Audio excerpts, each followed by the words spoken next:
परमेश्वर प्रभु यीशु मसीह के महान और मीठे और पवित्र नाम में आप सबों का फिर एक बार मैं स्वागत करता हूं। प्रभु का धन्यवाद दे प्रियो, क्योंकि परमेश्वर फिर एक बार हम सबों को एकत्रित किया है ताकि हम उसकी वाणी को सुन सके और आशीषित हो सके। मैं यहोवा का धन्यवाद देता हूँ उसकी विश्वास योग्यता के लिए, उसके उस हर एक महान उपकारों के लिए जो उसने मेरे और आपके जीवन में किए हैं। आमीन। आज मैं और आप जीवित पाए जाते हैं क्योंकि परमेश्वर के अनगिनत उपकार हमारे जीवन में बने हुए हैं। आमीन। और आज प्रभु ने फिर एक बार यहाँ आशीष मुझे और आपको दी है कि हम उसके पवित्र आत्मा की सामर्थ्य में होकर उसकी उपस्थिति में आए और परमेश्वर के वाणी को अपने जीवन में ग्रहण कर सके। आमीन। मेरा विश्वास है आप सब लोग पूरी रीति से तैयार है। प्रभु का मैं धन्यवाद देता हूँ, इन वचनों के द्वारा बहुत सारी गवाहियों को परमेश्वर तैयार कर रहा है। और ऐसे कई लोग हैं जहाँ पर सुविधाएं नहीं हैं कि वो वचन को सुन सके, और उनके पास मोबाइल्स नहीं हैं, और बहुत सारी तकलीफ़ें हैं, इंटरनेट कनेक्शंस नहीं हैं, और एक ही मोबाइल में 10-10, 15-15 लोग सुन रहे हैं। और बड़े अद्भुत तरीके से परमेश्वर ऐसे क्षेत्रों में कार्य कर रहा है, इसलिए हम प्रभु का धन्यवाद दें। आमीन। प्रियो, छत्तीसगढ़ के एरिया में जहाँ पर इन दिनों बहुत सताव हो रहा है, हम सब जानते हैं, वहाँ से भी कल मुझे बहुत ही इंटीरियर, बहुत ही अंदर के क्षेत्रों से कुछ लोगों के फ़ोन कॉल्स आए। उनकी भाषा मुझे समझ नहीं रही थी, वे छत्तीसगढ़ी बात कर रहे थे। फिर एक पासबान है वहाँ पर, उन्होंने मुझे फ़ोन करके बताया हिंदी में कि ये लोग आपके वचन सुनते हैं, इनको थोड़ा थोड़ा समझ में आता है लेकिन ये बोल नहीं सकते हैं, लेकिन फिर मैं इनको मेरी छत्तीसगढ़ी लैंग्वेज में बताता हूँ कि आप क्या प्रचार कर रहे हैं, जिसके द्वारा लोगों को बहुत आशीषें प्राप्त हो रही है। हालेलुया। ये तभी संभव है जब आपको परमेश्वर बोझ देता है। हालेलुया। सिर्फ यहाँ पर बैठकर प्रचार करना, आपका वचन सुनना काफ़ी नहीं है। हम अंतिम क्षणों में है, we are in the last hour. आमीन। हम अंतिम क्षणों में है प्रियो, जितना अधिक हो सकता है हमें सुसमाचार का प्रचार संसार के कोने तक पहुंचाना है, जिसके लिए ये सोशल मीडिया एक अद्भुत माध्यम है। I am thankful to YouTube. मुझे पता नहीं यूट्यूब पे क्या क्या अपलोड होता है, परंतु मैं यूट्यूब का और उनके ओनर का धन्यवाद देता हूँ। आई वॉन्ट टू से थैंक्स बिकॉज हमारे लिए ये प्रचार करना इस चैनल के द्वारा संभव हुआ है। हालेलुया। प्रभु का धन्यवाद हो कि हम हर क्षेत्र में फिजिकली नहीं पहुंच सकते हैं, परंतु प्रभु का धन्यवाद हो इस सोशल मीडिया के लिए, जिसके द्वारा हम यहाँ बैठे बैठे संसार के कोने तक पहुंच सकते हैं। हालेलुया। आमीन। आज फिर एक बार प्रियो हम अपने अध्ययन की ओर बढ़ेंगे। मुझे कल किसी ने फ़ोन पर पूछा, पास्टर और कितने दिन इस सब्जेक्ट पर हम प्रचार करेंगे? मैंने कहा मुझे पता नहीं, जैसा भी प्रभु अगुवाई कर रहा है मैं वचन को आप तक पहुंचा रहा हूं। तकरीबन 2 हफ्ते का समय हो गया, हम लोग लगातार इस विषय पर सीख रहे हैं कि परमेश्वर की शांति हमारे जीवन में किस प्रकार से सफलता को लेकर आती है। हालेलुया। और ये सीखना बहुत ज़रूरी है। शायद इसीलिए परमेश्वर हमें दिन प्रतिदिन नई बातों को लेकर इसी विषय में लेकर बढ़ रहा है, क्योंकि अक्सर धर्मी के जीवन में समस्या हो जाती है कि जब वो तकलीफ़ों में होता है, जब उसकी परिस्थितियां खराब होती है, और जब वो परमेश्वर के उत्तर को या स्वर्ग की आशीष को अपने जीवन में नहीं पाता है, तो वो डिमोरलाइज हो जाता है, वो गिव अप कर देता है, वो परमेश्वर के विरोध में कुड़कुड़ाने लगता है। और इसीलिए हमको इस सत्य को जानना ज़रूरी है कि जब वो परमेश्वर शांत होता है तब भी वो सोया हुआ नहीं होता है, क्योंकि परमेश्वर का वचन कहता है ना तो वो कभी ऊँघता है ना तो कभी सोता है। हालेलुया। फिर एक बार आज हम प्रभु की वाणी में जाएंगे, लेकिन इससे पहले रोज के समान हम जैसे वचनों को पढ़कर अपने अध्ययन की शुरुआत करते हैं। आज फिर एक बार हम कुछ वचनों को पढ़ेंगे, और आज पढ़ने के लिए जो वचन हमने चुने हैं वो पाए जाते हैं भजन संहिता उसका 46 अध्याय उसके 7 से लेकर 11 वचन को हम पढ़ेंगे। भजन संहिता उसका 46 अध्याय उसके 7 से लेकर 11 वचन। Psalms 46 verses 7 to 11 हम सब एक साथ मिलकर पढ़ेंगे। सेनाओं का यहोवा हमारे संग है, याकूब का परमेश्वर हमारा ऊंचा गढ़ है। आओ यहोवा के महाकर्म देखो कि उसने पृथ्वी पर कैसा कैसा उजाड़ किया है। वह पृथ्वी की छोर तक की लड़ाइयों को मिटाता है। वह धनुष को तोड़ डालता और भाले को दो टुकड़े कर डालता है, और रथों को आग में झोंक देता है। चुप हो जाओ और जान लो कि मैं ही परमेश्वर हूँ। मैं जातियों में महान हूँ, मैं पृथ्वी भर में महान हूँ। सेनाओं का यहोवा हमारे संग है, याकूब का परमेश्वर हमारा ऊंचा गढ़ है। हालेलुया।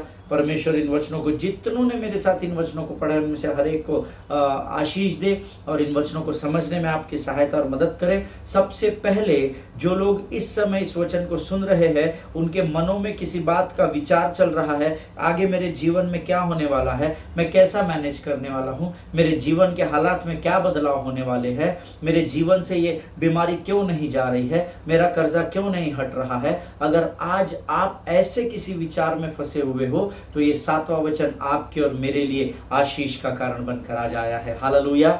जो परमेश्वर मुझसे और आपसे वायदा करता है कि मेरे बेटे मेरी बेटी, तू किसी भी परिस्थिति में क्यों ना हो, परंतु सेनाओं का यहोवा तेरे संग संग है और याकूब का परमेश्वर तेरा ऊंचा गढ़ है। हालेलुया।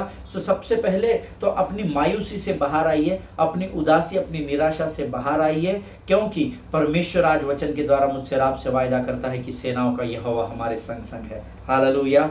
आगे वचन कहता है, आओ यहोवा के महाकर्म देखो कि कैसे उसने पृथ्वी पर कैसा कैसा उजाड़ किया है। ये वचन का लिखने वाला दाऊद कहता है कि जब आपके जीवन की परिस्थितियां विकट होती है, जब आप असमंजस की परिस्थिति में होते हैं, when you are in confuse state of mind, जब आपका मन कार्य नहीं कर रहा है, आपको कुछ सूझ नहीं रहा है, तो आपको परमेश्वर के महा आश्चर्य कर्मों का स्मरण करना बहुत अधिक जरूरी है कि कैसे परमेश्वर ने लाल समुद्र में से रास्ते को निकाला, कैसे परमेश्वर ने उस जंगल के मार्ग में वो मूसा को पौधा बतलाया जिसके द्वारा खारा पानी मीठा हो गया, कैसे परमेश्वर ने अद्भुत चिन्ह और चमत्कार और महाआश्चर्य कर्मों के द्वारा इजरायलियों को मिस्र की गुलामी से आजाद किया, कैसे यीशु नासरी ने अंधों को आंखें दी, लंगड़ों को पांव दिए, मुर्दों को जीवित किया। जब आप इन परमेश्वर के महाआश्चर्य कर्मों को स्मरण करते जाएंगे, मैं आपसे वायदा करता हूं परमेश्वर आपके विश्वास के परिमाण को बढ़ाता चला जाएगा। और तब जब इन बातों को स्मरण करने के बाद जब आप अपनी परिस्थिति को तो उसके साथ मापेंगे या उसको नापेंगे, तो वो परिस्थिति आपके सामने बहुत छोटी आपको दिखाई देगी। हालेलुया। आज वो परिस्थिति भले ही आपको बहुत बड़ी दिखाई दे रही है, कैसा होगा, क्या होगा, कौन सहायता करेगा, कैसे मैं इसमें से निकल पाऊंगा, लेकिन उस परिस्थिति पर विचार करके कमजोर होने से अच्छा है हम परमेश्वर के महाआश्चर्य कर्म को स्मरण करके परमेश्वर से सामर्थ को प्राप्त करें। हालेलुया। क्योंकि युद्ध आपका नहीं प्रियो, युद्ध यहोवा का, इस बात को स्मरण रखें। हालेलुया। वचन कहता है, वह पृथ्वी के छोर तक की लड़ाइयों को मिटाता है, वह धनुष को तोड़ता और भालों को 2 टुकड़े कर डालता है, अब और रथों को आग में झोंक देता है। अब ये जो तीनों बातें लिखी है, नंबर 1 पृथ्वी की छोर तक की लड़ाइयों को मिटाता है, नंबर 2 धनुष को तोड़ता और भालों को 2 टुकड़े कर डालता है, और नंबर 3 रथों को आग में झोंक देता है। ये सब कुछ हमें स्पिरिचुअल बैटल्स के बारे में सिखाता है। कभी प्रभु ने अगुवाई की तो हम जरूर इस वचन के ऊपर मनन और अध्ययन करेंगे।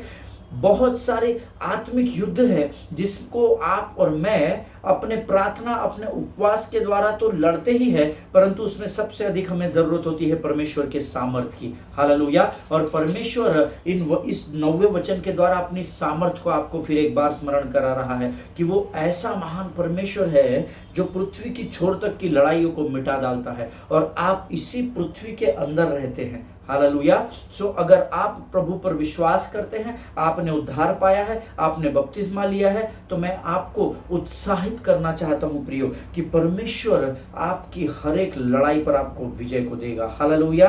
वह शत्रु आपके विरोध में कितने भी कार्य क्यों ना कर ले, शत्रु आपको कितना भी कमजोर करने की कोशिश क्यों ना करे, वो कितने भी हथियारों का इस्तेमाल क्यों ना करे, चाहे धनुष लेकर आए, चाहे रथ में बैठ कर आए, अर्थात ये तो आपको और मुझे वचन समझने के लिए परमेश्वर की आत्मा के द्वारा लिखा गया है, लेकिन ये आत्मिक युद्ध है प्रियो। हमारा मल्ल युद्ध लहू और मांस से नहीं है, ये हम सब जानते हैं। इफिसियों की पत्री के 6वें अध्याय के 12वें वचन में लिखा है हम आत्मिक युद्ध में बने हुए हैं, और आत्मिक युद्ध में शत्रु के जो भी हथियार आपके विरोध में इस्तेमाल होते हैं, उन सबों को नाश करने की सामर्थ मेरे और आपके परमेश्वर में पाई जाती है। हालेलुया। वो चाहता है आप उसके महाकर्मों को, आश्चर्य कर्मों को स्मरण करें, ताकि वो आप आपके विश्वास के परिमाण को बढ़ाता चला जाए और आपके विरोधी का खात्मा करता चला जाए और आप विजय से विजय की ओर बढ़ते चले जाए। हालेलुया। आगे वचन कहता है, चुप हो जाओ और जान लो कि मैं ही परमेश्वर हूँ, मैं जातियों में महान हूँ, मैं पृथ्वी भर में महान हूँ। मुझे ये वचन मेरा बहुत ही हृदय के करीब है ये वचन। Be still and know that I am God. Hallelujah. शांत रहो और जान लो कि मैं यहोवा परमेश्वर हूँ। हम सीख रहे हैं जब परमेश्वर शांत होता है तो कैसे हमारे जीवन में सफलता आती है, लेकिन एक समय वो भी आता है जब परमेश्वर शांत होता है, वो आपसे भी कहता है तुम भी शांत रहो, तुम्हें उत्तर दिख नहीं रहा है इसलिए कुड़कुड़ाओ मत, मेरे विरोध में बातें मत करो, क्योंकि मैंने तुम्हारे ही मुख में मृत्यु और जीवन की सामर्थ को रखा है। हालेलुया।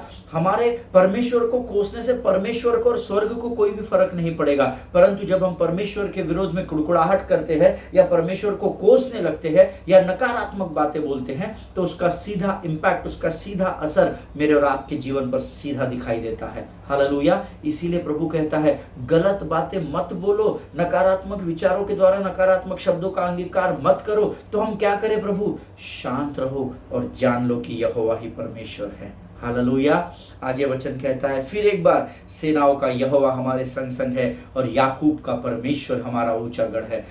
फिर एक बार प्रभु हमको स्मरण दिला रहा है कि सेनाओं का परमेश्वर हमारे साथ साथ चलने वाला परमेश्वर है। वो कौन सा परमेश्वर है? तो गीत कहता है, जिसने आकाश बनाया, जिसने पृथ्वी बनाई, जो सर्वशक्तिमान प्रभु है, वो यहोवा हमारे संग संग है। आमीन। जिसने आकाश और पृथ्वी को बनाया है प्रियो, वो महान परमेश्वर मेरे और आपके संग है, ऐसा परमेश्वर का वचन कहता है। हालेलुया। परमेश्वर इन वचनों को समझने में आपकी सहायता और मदद करे। प्रभु का धन्यवाद हो कि परमेश्वर एक एक वचन के द्वारा, वचन के एक एक वाक्य के द्वारा, एक एक शब्द के द्वारा हमें हमेशा सचेत और जागृत करता रहता है। हालेलुया। लेकिन कई बार हमारा मन, हमारा हृदय, हमारे विचार संसार और संसार के अभिलाषाओं में इतने व्यस्त हो जाते हैं कि हम परमेश्वर के वचनों को सुनकर और पढ़कर भी अनसुना और अनदेखा कर देते हैं। आमीन। लेकिन परमेश्वर दिन प्रतिदिन हमारे मध्य में हमें यही स्मरण दिलाने के लिए आता है कि शांत रहो और जान लो कि मैं ही यहोवा परमेश्वर हूँ। हालेलुया। आइए प्रियो, इस समय हम फिर एक बार प्रभु की वाणी को परमेश्वर की पवित्र आत्मा की सामर्थ्य के द्वारा सीखने जा रहे हैं। आइए इस समय हम अपनी आंखों को बंद करें और अपना समर्पण पूर्ण रूप से हम प्रभु को करें। Let us pray together. खुदावंद प्रभु यीशु नासरी के नाम से सुंदर और पवित्र समय के लिए हम तुझे धन्यवाद देते हैं राजा। प्रभु जी, तेरी कृपा, तेरी दया, तेरी करुणा हमारे जीवन पर तू दिन प्रतिदिन नहीं करता चला जाता है। हम तुझे धन्यवाद देते हैं आज के सुंदर और पवित्र समय में। प्रभु हम तुझे धन्यवाद देते हैं परमेश्वर पिता, आज का आने वाला वचन हम में से हर एक के लिए प्रभु आशीष और आदर का कारण होने पाए राजा। हम प्रार्थना करते हैं उन तमाम भाई बहनों के लिए जिनकी प्रार्थना की विनती आज हम तक आई है राजा। उनकी जरूरतों को तू अपने विश्वास योग्यता, अपने प्रेम और अपने वायदे के अनुसार पूर्ण कर परमेश्वर पिता। तेरी इच्छा और योजनाओं के अनुसार उन्हें आशीष दे, उन्हें स्पर्श कर, ताकि प्रभु उनका जीवन तेरे राज्य की गवाही का कारण बन सके। हम धन्यवाद देते हैं प्रभु जी उन तमाम भाई बहनों के लिए जो दिन प्रतिदिन हमें अपनी प्रार्थनाओं में स्मरण करते हैं राजा। प्रभु उन्हें ऐसी ही सामर्थ्य और बल देते रहना प्रभु जी। उनके घर में किसी भी भली वस्तु की घटी न होने देना राजा, और ऐसे ही वे कलीसिया के लिए लवलीन होकर प्रार्थना करते रहे, ऐसी हम तुझसे विनती करते हैं राजा। आज का आने वाला वचन समझने के लिए लगने वाली स्वर्गीय बुद्धि और ज्ञान और समझ से भरकर तैयार कर। जीवन की तमाम आशीषों के लिए हम तुझे धन्यवाद देते हैं। अपने आप को यीशु मसीह के लहू में सुरक्षित करते हैं और इस विनती को धन्यवाद के साथ हमारे उद्धारकर्ता जीवित परमेश्वर यीशु नासरी के मीठे और पवित्र नाम में मांगते हैं प्रभु। सुनिए और बड़ी दया से ग्रहण कीजिए। आमीन, आमीन, आमीन। हालेलुया। फिर एक बार इस YouTube के चैनल पर मैं आप सबों का स्वागत करता हूं। आप दिन प्रतिदिन यहाँ आते हैं, वचनों को सुनते हैं और मुझ तक अपने प्रश्नों को और अपनी गवाहियों को लेकर आते हैं। मुझे बहुत आनंद होता है जब मुझे ये समझ में आता है कि मेरा यहाँ पर बैठकर संदेश को सुनाना व्यर्थ नहीं जा रहा है। हालेलुया। एक व्यक्ति भी अगर इस वचन को सीख कर उस पर चलना आरंभ कर दे तो वो अपने जीवन में परमेश्वर के महाआश्चर्य कर्म को जरूर देखने पाएगा। हालेलुया, आमीन। हम पिछले कुछ दिनों से लगातार इस अद्भुत वचन पर अध्ययन कर रहे हैं कि जब परमेश्वर शांत होता है तो कैसे आपके जीवन में वो सफलता को लेकर आता है। हालेलुया। मैंने आपसे कल शुनेमिन स्त्री के बारे में कहा था कि कैसे मेरा विश्वास है कि आप सब लोगों ने ये वचन पढ़ा होगा। मैंने आपको होमवर्क के तौर पर ये पढ़ने के लिए कहा था, मुझे नहीं पता कितने लोगों ने पढ़ा। लेकिन दूसरा राजा उसका 4 अध्याय उसके 8 से लेके 37 वचन और 8वां अध्याय उसके 1 से लेकर 6 वचन, ये मैंने आपको कहा था कि आप पढ़कर जरूर आना। यहाँ पर मैंने आपको कल बताया था कि इस अध्याय में परमेश्वर ने एक शूनेमिन स्त्री के बारे में बताया है जिसको संतान नहीं थी, लेकिन बाद में परमेश्वर के भक्त एलिशा की भविष्यवाणी के द्वारा उसे एक संतान की प्राप्ति हुई। वो बच्चा कुछ समय तक तो अपनी उम्र में बढ़ता रहा, लेकिन कुछ समय बाद उसकी फिर एक बार मृत्यु हो गई। लेकिन फिर परमेश्वर के भक्त एलिशा के प्रार्थना के द्वारा और परमेश्वर की सामर्थ के द्वारा वो मृतक व्यक्ति फिर एक बार उस शूनेमिन स्त्री के बेटे को फिर एक बार परमेश्वर ने नया जीवन दिया। हालेलुया। प्रियो, परमेश्वर जिसकी मैं और आप सेवा करते हैं, वो जब आपके जीवन में शांत होता है, इसका मतलब ये नहीं है कि वो आपके जीवन में को अनदेखा कर रहा है या ध्यान नहीं दे रहा है। विश्वास करें, परमेश्वर शांत भी होता है तो भी वो आपके लिए हमेशा बड़े कार्यों की योजना में व्यस्त पाया जाता है। हालेलुया, आमीन। अगर always remember last time I told you कि ये परमेश्वर का भक्त एलिशा शूनेमिन स्त्री के यहाँ गया और बोल तू क्या चाहती है, ऐसा नहीं है। अगर आप इस अध्ययन को गहराई से आप इसको पढ़े और मनन करें तो ये स्त्री, इसने उस भविष्यवक्ता की पहले सेवा की। जब वो उसके घर से होकर गुजरता था, उसने अपने घर के लिए एक ऊपरी कोठरी तैयार की। उसने अपने परमेश्वर के इस भक्त को अपने घर में लेकर आई। उसने परमेश्वर के इस भक्त को अपने घर में लेकर आई, और केवल लेकर नहीं आई लेकिन वचन बताता है कि उसने उसकी सेवकाई की। हालेलुया, उसने उसकी सेवा की, उसने उसकी मदद की, ऐसा वचन में लिखा है प्रियो। और मैं आपको बताना चाहता हूं कि जब आप परमेश्वर के सेवक की सहायता करते हैं, जब आप परमेश्वर के सेवक की मदद करते हैं, मेरे बात का विश्वास करें, परमेश्वर 2 गुने आदर के योग्य होता है। चर्च में कोई पास्टर या असिस्टेंट पास्टर वाला खेल नहीं होता है। ये छोटा पास्टर है नहीं, वो परमेश्वर का सेवक है, उसका आदर करना सीखे। अगर आप परमेश्वर के सेवक का आदर करेंगे तो आप परमेश्वर की स्वर्गीय आशीषों के भागीदार होंगे। हालेलुया। ये सेवक बड़ा है, ये पास्टर है, इसलिए इसको ज्यादा आदर दीजिए। ये जूनियर पास्टर है या असिस्टेंट पास्टर है, इसलिए इसको कम आदर दीजिए। आप अगर ऐसा करते हैं तो सचेत रहे और जागते रहे। परमेश्वर की सेवा करने वाला छोटा और बड़ा नहीं होता है। आमीन। परमेश्वर की सेवा चाहे बड़े पासबान करे या छोटे पासबान करे, लेकिन हम कलीसिया होने के नाते ये हमारी जिम्मेदारी है कि हम परमेश्वर के सेवक का आदर करें, क्योंकि वचन हमें आज्ञा देता है कि परमेश्वर का सेवक 2 गुने आदर के योग्य होना चाहिए। हालेलुया। अब परमेश्वर का बड़ा सेवक और छोटा सेवक नहीं लिखा है। परमेश्वर बाइफर्गेशन नहीं करता है। परमेश्वर औदा और पैसा और धन देखकर, जमीन जायदाद देखकर, डिग्रीज देखकर मनुष्य को बांटता नहीं है। प्रियो, इस बात को याद रखिएगा। और इस शूनेमिन स्त्री ने वही किया। जब भविष्यवक्ता एलिशा उसके घर से होकर गुजरते थे, उसने उसके लिए अपने ऊपरी भाग में कोठरी को तैयार किया और उसने उससे कहा कि जब भी आप यहां से होकर गुजरते हो, आप हमारे यहां विश्राम करना, हमारे यहां भोजन करना और फिर अपने कामों को करना। हालेलुया। और वचन बताता है एलिशा उसके घर पर जाकर विश्राम किया करता था, और उस पूरे दौरान में एलिशा ने हो सकता है उसके जीवन को, उसकी सेवकाई को परखा होगा कि ये सच में आत्मा और सच्चाई से मेरी सेवा करती है या इसको कुछ मुझसे चाहिए है। लेकिन कभी भी उस शूनेमिन स्त्री ने परमेश्वर के सेवक के पूछने तक कभी भी उसने कोई भी बात उससे नहीं कही या कुछ भी उससे नहीं मांगा। हालेलुया। इस बात को हमेशा याद रखिएगा प्रियो कि परमेश्वर जो है, परमेश्वर किसी मनुष्य का कर्जदार नहीं है। आमीन। जब ये वचन में लिखा हुआ है कि जब आप परमेश्वर का आदर करते हैं तो परमेश्वर उसके बदले आपको दुगनी आशीष देता है। हालेलुया। आमीन। परमेश्वर इस बात को समझने में आपकी सहायता करे। हर उस परमेश्वर के सेवक को जिसने प्रभु ने चुना है, उसके ऊपर अनुग्रह को रखा है। हालेलुया। और इस शूनेमिन स्त्री ने क्या किया? परमेश्वर के उस सेवक के अनुग्रह का आदर किया। And as I told you yesterday, every time you honour grace, you allow that grace to bless you back. Hallelujah. जब कभी भी आप परमेश्वर के सेवकों के ऊपर के ठहरे हुए अनुग्रह का आदर करते हैं तो वो अनुग्रह आपके जीवन में आशीष को लेकर आता है। Hallelujah. See when God gives you breakthrough, जब परमेश्वर आपको किसी कारण के लिए, किसी बात के लिए जब आपके जीवन में ब्रेक थ्रू को लेकर आता है, जो बात आपके लिए असंभव थी उसको जब परमेश्वर संभव कर देता है, he takes responsibility for maintaining it. Always remember this, whenever God will give you any blessings, whenever God will give you any breakthrough in your life, he is responsible to take the risk of that breakthrough, and he is the only God who is responsible for maintaining that breakthrough. Hallelujah. अगर आपके जीवन में किसी बड़े अद्भुत कार्य को परमेश्वर करता है तो यह परमेश्वर की जिम्मेदारी होती है कि उस आशीष को आपके जीवन में वो बना कर रखे। हालेलुया। लेकिन एक जिम्मेदारी आपकी भी होती है कि आप परमेश्वर की उपस्थिति में बने रहे ताकि वो आशीष आपके जीवन में टिकी रहे। Hallelujah. Amen. See always remember, don't wrestle with God.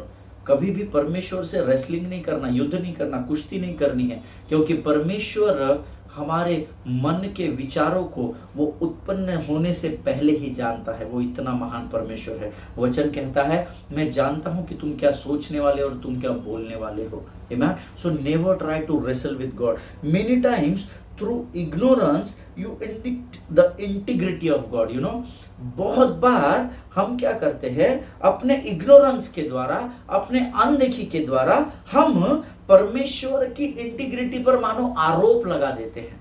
Amen. For example, परमेश्वर ने अगर आपको कुछ कहा है तो अच्छा, एक उदाहरण मैं पवित्र शास्त्र से बताता हूं। हम एक धनी व्यक्ति के बारे में जानते हैं जो परमेश्वर के पास आता है, प्रभु मैं स्वर्ग जाने के लिए क्या करूं? तो परमेश्वर बोलता है तू व्यवस्था का पालन कर। तो वो व्यक्ति बोलता है कि मैंने सब कुछ किया है परमेश्वर पिता, मैंने ये किया है, मैंने वो किया है, मैंने व्यवस्था का पालन किया, गरीबों को खाना खिलाया, ये किया, उसने वो सब कुछ किया था। वो धनी व्यक्ति बुरा व्यक्ति नहीं था, उसने पूरी व्यवस्था का, मुझे लगता है उसने 10 आज्ञाओं का भी उसने पूरा पालन किया होगा। लेकिन जब परमेश्वर उससे कहता है कि बहुत अच्छा है तूने सब किया है, लेकिन मैं चाहता हूं तू अपनी सारी धन संपत्ति बेचकर मेरे पीछे हो ले। हालेलुया। तो यहाँ पर उसने क्या किया? यहाँ पर उसने परमेश्वर के कही हुई बात को इग्नोर कर दिया और वो अपने मार्ग पर वापस लौट गया। आमेन। इसका अर्थ होता है कि समटाइम्स के, मैं तो बोलूंगा अधिकतर समय हम परमेश्वर की बातों को इग्नोर कर देते हैं, और जब हम परमेश्वर की बातों को इग्नोर करते हैं तो हमारे जीवन में क्या होता है, it is like you know कि आप परमेश्वर की कही हुई बात पर आरोप लगा रहे हैं। इसका अर्थ होता है कि आप परमेश्वर की बातों को गंभीरता से नहीं ले रहे हैं। हालेलुया। लेकिन मैं आपको बताना चाहता हूं, it is very important to honour the word of God. Why? Because when you honour the word of God, God will bless you back. Hallelujah. जब आप परमेश्वर के वचन का आदर करेंगे, परमेश्वर आपके जीवन में आशीषों को उत्पन्न करेगा। आमेन। जब आप अपने विचारों के द्वारा अपने जीवन के डिसीजंस या निर्णय लेना आरंभ कर देते हो, तब परमेश्वर आपको रोकता नहीं है। इस बात को याद रखिएगा। जब कभी भी आपको परमेश्वर एक बात करने के लिए कहता है, आज्ञा देता है, आप उसको अनदेखा या अनसुना करते हो और आप अपने विचारों से, अपनी बुद्धि, अपनी समझ और अपने ज्ञान से, पृथ्वी के ज्ञान से जब आप अपने जीवन के निर्णय लेते हो तो परमेश्वर आपको कभी रोकेगा नहीं। But the word says then you will have to face the consequences of going out of his program. Amen. लेकिन उसके बाद उसने जो आपके लिए आशीषें तय करके रखी है या उसने जो आपके लिए बातों को तय करके रखा है, आप उससे वंचित रह जाते हैं और शत्रु के जाल में फंसकर आपको उस सजा को भुगतने के लिए तैयार रहना पड़ता है। Hallelujah. when you ignore the command of the Lord, जब आप परमेश्वर की आज्ञा का पालन नहीं करते हैं, or else when you ignore it, then you need to be ready to bear the consequences of that situation. Hallelujah. आपको तैयार रहना होता है कि उसके बाद आप आने वाली समस्या का सामना खुद कर सके। आप परमेश्वर पर दोष नहीं लगा सकते हैं प्रभु के लोगों। हालेलुया। ओके, मैं थोड़ी सी और आसान तरीके से बताने की कोशिश करता हूं। हर बार जब आप परमेश्वर की इच्छा को अपने जीवन में पूर्ण करने के लिए इंसिस्ट करते हो, फोर्स करते हो, if you have any prayer request which is not according to the will of God, अगर आपकी ऐसी कोई प्रार्थना विनती है जो परमेश्वर के वचन के आधार पर या उसकी इच्छा के अनुसार नहीं हो, और आप उसे पूर्ण करने के लिए पिता से झगड़ते हैं, नहीं प्रभु तुझे ये करना ही पड़ेगा, मुझे अभी इस समय इसी चीज की जरूरत है, या जब आप प्रभु पर किसी बात के लिए प्रेशर डालते हैं ताकि आप उसकी इच्छा को अपने समझ और अपनी बुद्धि और अपने ज्ञान के साथ इस्तेमाल करके आशीष प्राप्त करने की कोशिश करते हैं, when you choose to do things your way, still I want to tell you that God will honor you. ईमान, परमेश्वर आपको डिसऑनर नहीं करता, परमेश्वर आपका फिर भी आदर करेगा, but you need to be ready to face the consequences. ईमान, लेकिन उसके बाद आपको उस परिस्थिति का सामना करने के लिए तैयार रहना पड़ेगा। हमेशा याद रखिएगा इस बात को, परमेश्वर God is a God of honour. आमीन। आपकी इच्छाएं जब पूर्ण नहीं होती है तो आपको लगता है प्रभु हमको डिसरिस्पेक्ट कर रहा है, प्रभु हमको डिसऑनर कर रहा है, मेरा स्थान तो उस पुलपिट पर है, लेकिन परमेश्वर ने इस नए व्यक्ति को उस पुलपिट पर खड़ा कर दिया, मुझे इस्तेमाल करने के बजाय प्रभु इसे इस्तेमाल कर रहा है, और आप प्रभु से झगड़ने लगते हैं और परमेश्वर आपका ऑनर करेगा। मैंने आपको बहुत 1-1.5 वर्ष पहले इस उदाहरण को अपने जीवन की गवाही को बताया था। एक समय की बात है जब मैं प्रभु में नया था और प्रभु में जस्ट उद्धार ही पाया था, Christmas carol singing competition, solo singing competition चल रहा था, और वहां पर कोई भी आ रहा था, कैसा भी उल्टा सीधा, कहीं भी सुर नहीं, ताल नहीं, कैसे भी गीतों को वहां गा रहे थे, तो मुझे ऐसा लगा कि अगर ये लोग गा सकते हैं तो मैं तो गा ही सकता हूं। तो उस समय मैंने मेरे शहर के सबसे सर्वोत्तम कीबोर्डिस्ट और मेरे शहर के सबसे सर्वोत्तम तबला वादक को मैंने बोला कि आप मेरी मदद करो, मैं भी गीत गाना चाहता हूं। उन्होंने कहा यस ब्रदर, हम आपके साथ है, आप भी अपना नाम लिखवा लीजिए और आप भी कंपटीशन में भाग लीजिए, हम आपके साथ आपकी हेल्प करेंगे। लेकिन एक धीरे से आवाज मेरे कानों में गूंजी, वेट अपॉन द लॉर्ड, परमेश्वर पर ठहरा रहे। लेकिन परमेश्वर की बातों को मैंने अनसुना किया और मैं प्रभु से बात करने लगा, प्रभु अगर ये गा सकते हैं, इनको तो कुछ समझ में नहीं आ रहा, किधर के किधर भी गा रहे हैं, तो मुझे तो थोड़ा बहुत सेंस है म्यूजिक का, तो मैं तो इनसे अच्छा ही गा लूंगा। But again and again that voice was, मेरे कानों में वो आवाज, नहीं, ठहरा रहे, प्रतीक्षा कर weight upon the Lord. But मैंने परमेश्वर से कहा नहीं, मुझे जाना है, और मैं जाकर ऑर्गेनाइजर्स के पास अपना नाम लिखवाया। और उसके बाद जब मैंने अपने प्रेजेंटेशन को दिया, ना कि आराधना समझकर, लेकिन जब मैंने अपने प्रेजेंटेशन को उस स्टेज पर या उस स्थान पर दिया, मैं आपको बताऊं, उन पूरे 30-40 लोगों में अगर सबसे वर्स्ट उस दिन अगर किसका परफॉर्मेंस था तो वो मेरा परफॉर्मेंस था। आमीन। I could not understand when I stood on the stage. मैंने माइक हाथ में लिया, सुर किधर जा रहा है, रिदम किधर जा रहा है, मैं गा कौन से स्केल में रहा हूं, और मुझे पता चल रहा था कि मैं गलत गा रहा हूं। एंड व्हेन जब मैं वहां से स्टेज से नीचे उतरा, मेरा मन बहुत दुखी हुआ और मैंने तुरंत परमेश्वर से क्षमा मांग लिया। हालेलुया। कई बार जब आप परमेश्वर से किसी बात के लिए जोर जबरदस्ती करते हैं, he will still honour you. Hallelujah. वो कभी भी आपको डिसरिस्पेक्ट नहीं करेगा, but then you need to be ready to face the consequences of that situation. बहुत लोगों ने मेरी खिल्ली उड़ाई, अरे ब्रदर आप तो बहुत बड़ी बड़ी बात कर रहे थे, ऐसा है वैसा है, आपने उस ब्रदर को, उस सिस्टर को बोला ये कैसा गा रहे रे, इनको तो, इनसे तो अच्छा मैं गाता, पर आपने तो उनसे भी गया गुजरा गीत गाया। Amen. You need to face the consequences. Always remember that is what learn to honor the word of God. Amen. इसीलिए मैं आपको हमेशा बोलता हूँ परमेश्वर के वचन का आदर करना सीखे। हालेलुया। आज हम यहाँ पर समाप्त करेंगे। परमेश्वर आप सबों को आज के इन बातों के द्वारा, वचनों के द्वारा आशीष दे। हम इस संदेश को फिर एक बार अगले सेशन में सुनेंगे। तब तक मैं चाहता हूं कि आप लोग इस शूनेमिन स्त्री के बारे में जरूर पढ़िएगा। 4 अध्याय 2 राजा 4 अध्याय 8 से 37 वचन, और उसी में 8वां अध्याय 1 से 6 वचन आप जरूर पढ़िएगा। हालेलुया। परमेश्वर आप सबों को बड़ी बरकत और बड़ी आशीष दे। आइए इस समय हम अपनी आंखों को बंद करेंगे और हम प्रार्थना करेंगे। खुदावंद, आज के सुंदर संगति के लिए, तेरे वचनों के लिए, तेरी गवाही के लिए हम तुझे धन्यवाद देते हैं। परमेश्वर पिता, तूने फिर एक बार हमारे मनों को, हमारे हृदयों को सामर्थ्य से भरा, हम धन्यवाद देते हैं। प्रभु जी, आज का वचन हमारे जीवन में हमेशा के लिए बना रहे, ऐसी स्मरण शक्ति से भरकर हमको तैयार कर राजा। सारी बातों में महिमा तुझको देते हैं। आगे के संपूर्ण समय को तुझे सौंपते हैं। अपने आप को यीशु के लहू में डुबोते हैं और इस विनती को धन्यवाद के साथ हमारे उद्धारकर्ता यीशु नासरी के मीठे और पवित्र नाम में मांगते हैं। सुन और बड़ी दया से ग्रहण कर। आमीन, आमीन। हालेलुया। परमेश्वर आप सबों को आशीष दे। ये समय है जब आज हम यहाँ से विदा लेंगे और अगले सेशन में हम फिर एक बार मिलेंगे। तब तक सब लोग स्वस्थ रहे, एक दूसरे से प्रेम करते रहे, परमेश्वर के वचन का आदर करें और अगले बार तक स्वस्थ रहे और सुरक्षित रहे। सभी को जय मसीह की। God bless you all.